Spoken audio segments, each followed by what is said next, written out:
Programme میں ایک بار پھر خوش آمدید۔ نیب کا تو میں دیکھ رہا ہوں کہ 31 دسمبر کا نوٹس ہے، اس کا بھی کوئی جواب آیا اور آپ نے کوئی RDA سے یا پھر کمشنر اٹک سے پوچھا ہو، کیونکہ ان کو ایڈریس کیا گیا نا؟ دیکھیں میں نے ان کو سوالات تو بھیجے، ابھی تک انہوں نے اس کا کوئی موقف نہیں دیا جو آفیشلز ہے کہ نیب نے جو اس ہاؤسنگ سوسائٹی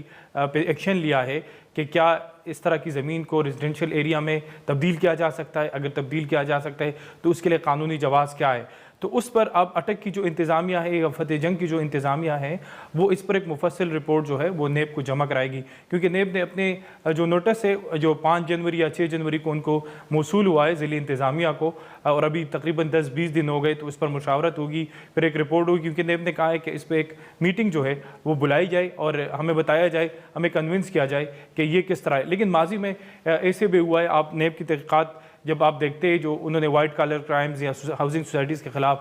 جو تحقیقات کی ہے، کہ ایسے بھی ہوا ہے کہ ایک ہاؤسنگ سوسائٹی کے پاس زمین جو ہے وہ 1000 کنال ہے یا 2000 کنال ہے، لیکن انہوں نے فائلیں بیچی ہے 25,000 کنال کی، 30,000 کنال کے، لوگوں کے ساتھ اربوں روپے کا اسکیم ہوا ہے۔ یہ جو بینکر ہاؤسنگ سوسائٹی ہے، یہ بینکر سٹی ہاؤسنگ سوسائٹی جس میں 1.2 بلین کی ریکوری ہو چکی ہے، یہ اسی کی ایک کڑی ہے کہ لوگوں سے پیسے لیے گئے، جبکہ اس کے ساتھ ساتھ روشن پاکستان کا نام آ رہا تھا جس کو CDA نے گزشتہ ہفتے جو ہے وہ سیل کیا تھا۔ اس طرح درجنوں ہاؤسنگ سوسائٹیز ہے جس کے پاس کوئی بھی مطلب لیگل وہ نہیں ہے، لیکن مارکیٹ میں جو عام ایجنٹس ہیں وہ ان کو کہتے ہیں کہ ہمارے پاس 50,000 کنال زمین ہے تو آپ لوگوں کو بیچے۔ ہمارے لوگ جو ہے وہ جتنی ان کے پاس سیونگ ہوتی ہے، ظاہر سی بات ہے لوگوں کو ہاؤسنگ سب سے بڑا پرابلم ہے۔ لیکن عبداللہ انفیکٹ یہ جو میں لسٹ بھی پڑھ رہا ہوں بڑی طویل ہے لسٹ ہے،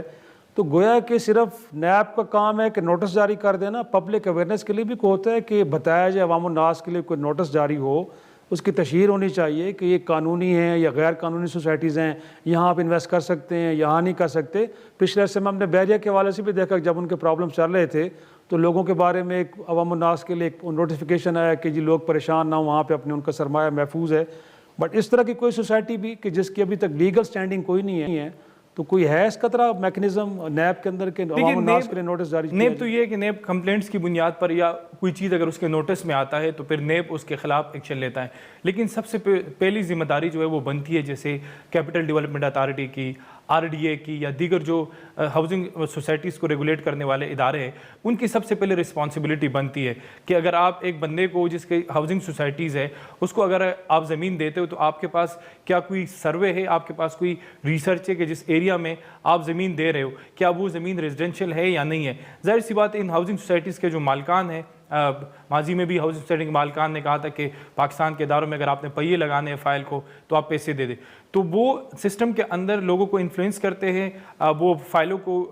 پہیے لگاتے ہیں، وہ زمین لے لیتے ہیں، لیکن اس کے بعد جو ہے وہ ظاہر سی بات ہے کہ ہمارے بیوروکریسی کے اندر بھی مسائل ہے، وہ پرانے بیوروکریٹس نہیں رہے، تو وہ اس طرح کے لوگوں سے متاثر ہو کر ان کو زمین دے دیتے ہیں۔ پھر بعد میں جس طرح ریسرچ ادارے آتے ہیں، جس طرح نسپاک کا ادارہ ہے یا اس کے اوپر کوئی دباؤ آتا ہے، تو اب یہ تو نہیں ہے کہ فیصل ٹاؤن ابھی شروع ہوگا۔ فیصل ٹاؤن کے اندر جب میں نے سٹوری کی تو مجھے تقریباً 2 درجن لوگوں نے کالز کی کہ ہم نے اس اسکیم کے اندر سرمایہ کاری کی ہے، تو اس اسکیم کا اب سٹیٹس کیا ہے؟ تو میں نے کہا کہ نیب کی اب اس پہ باقاعدہ طور پر تحقیقات شروع ہو گئی، اور یہ ریور کے اندر ایک ایریا ہے جو سیل ریور ہے، اس کے انڈر مطلب اس کے دائرہ کار میں یہ آتا ہے۔ پاکستان میں فلڈنگ جو ہے ایک بڑا مسئلہ ہے، آپ نے اس سال دیکھا کہ پاکستان کو اربوں ڈالر کے نقصان ہوا ہے، تو اگر اس طرح کی ہاؤسنگ سوسائٹیز کو آپ اس وقت جو ہے اکاموڈیٹ کرتے ہو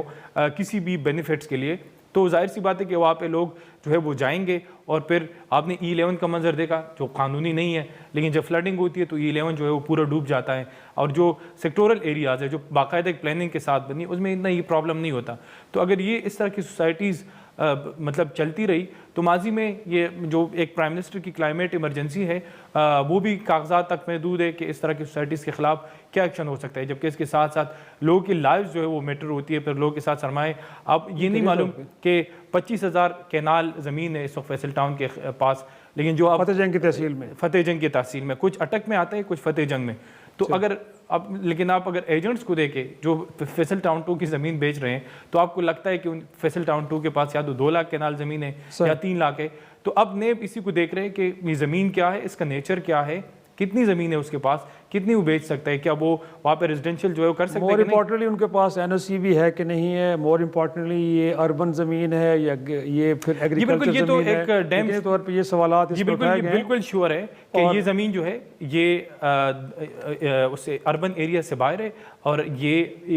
گرین لینڈ اور ایگریکلچر زمین ہے جس میں کسی صورت جو ہے وہ رہائشی اسکیم نہیں بن سکتی۔ بہت شکریہ عبداللہ، ہم امید کرتے ہیں کہ ڈپٹی کمشنر اٹک نیب کے سوال کا جواب دیں گے، کیونکہ اس سے لوگوں کا